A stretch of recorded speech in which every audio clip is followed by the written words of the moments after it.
Hello, my dear children. Welcome to science class.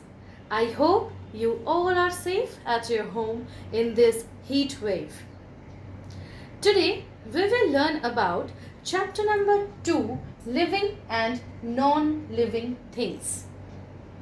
This chapter is included in your unit test syllabus. So now, let's learn about this chapter.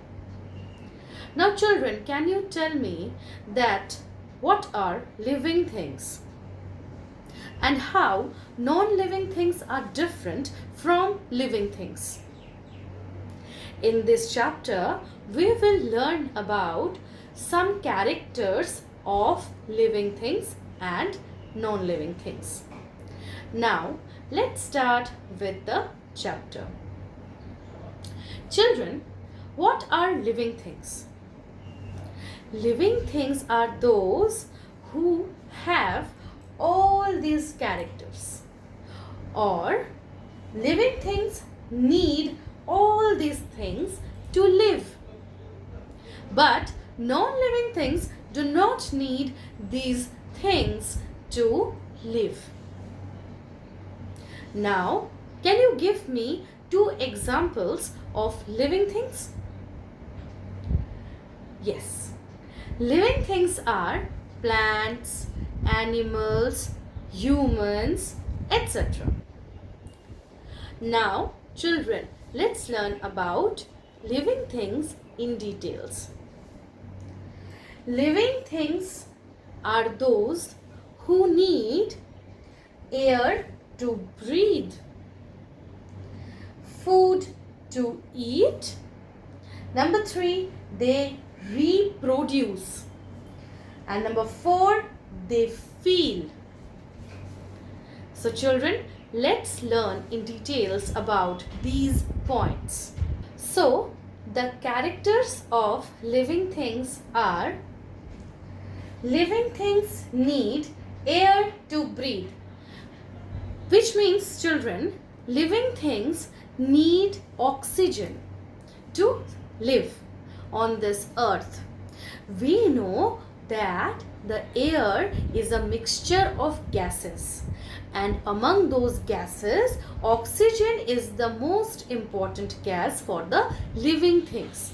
So living things need air to breathe. We breathe from our nose. Similarly, other living things have different organs to take in the oxygen and give out carbon dioxide. Now children, the next point is food to eat. The living things need food to eat. Children, when you go back home from school, you feel really hungry and mothers serve us food, isn't it? So all the living things feel hungry and they need food to eat. So children, every living thing have different food habits and they get food from the nature and they fulfill their hunger. Now, the next point is they reproduce. So children, all the living things reproduce. That means they produce young ones. Living things reproduce. Now children, reproduction means producing young ones of one's own kind. So all living things reproduce their young ones, either by laying eggs or giving birth to their babies. Now, let's learn about the 4th point, that is, living things feel. Children, all living things feel their surroundings. When it is hot, you feel hot. When there is ice in front of you, you touch the ice and you feel cold. Similarly, when a cup of tea or a cup of warm milk is kept in front of you and you touch it and you feel immediately hot. So all living things feel the hotness or the coldness. Similarly, plants also can feel. Have you seen Touch Me Not plant, children? Yes, we all have seen. Touch Me Not plant is a plant when you touch the leaves of the plant, all the leaves close themselves and they show that they can feel. Children, let's learn about non-living things. Already we know about the characteristics of living things. Now let's learn about non-living things. Non-living things do not need all these things.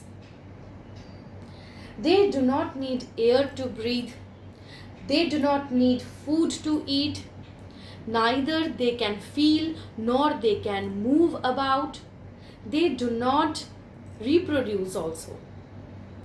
So children, we can find differences between living things and non-living things by these characteristics features. Now, non-living things can be of two types, natural and man-made. So children, natural non-living things are those which are already present in the nature. But they do not need air, they do not need food, and they do not reproduce. For example, soil, air, water, sand, etc. These things are naturally present all around us. But now this man-made things are those things which are produced by human beings. As the name says, man-made, that means those things which are made by humans are known as man-made things.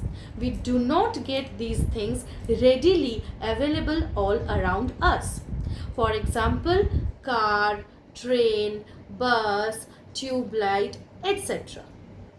With this we come to the end of this chapter. I hope this chapter is clear to all of you all. See you in the next class. Till then, stay safe. Thank you.